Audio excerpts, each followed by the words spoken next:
Assalamu alaikum wa rahmatullahi ta'ala wa barakatuhu. Allahumma salli ala Sayyidina Muhammad wa ala alihi ghurul mayamin. Allahumma salli ala Sayyidina Muhammadun nabiyil ummi wa ala alihi wa ashabihi haqqa qadrihi wa miqdarihil azim. Allahumma salli ala Sayyidina Muhammad al-Fatihi lima awwalika wal khatimi lima sabaq nasirul haqqi bil haqq wal hadi ila siratikal mustaqim wa ala alihi haqqa qadrihi wa miqdarihil azim.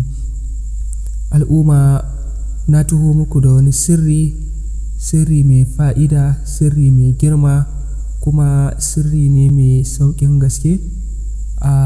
Sirri ne na warware kowane irin jifa da yake jikin ɗan adam. Kamar yadda za ku gani a cikin wannan hoto, akwai mun sa hatimi wanda ake rubuta shi, ko in ce ake rubuta su kullum. Ana rubutawa ƙafa 41, sai a samu garin ƙaiƙayi ko ma kan masheƙiya, da kuma garin kainuwa, sai kuma garin ganyen bado. Kamar yadda kuka sani a kullum, ku shiga links da ke sama ko da ke ƙasan description ko comment section, za ku samu link na application namu. Wannan application ɗin za ku samu sirrika daban-daban a cikin shi, sirrika sama da guda 1000.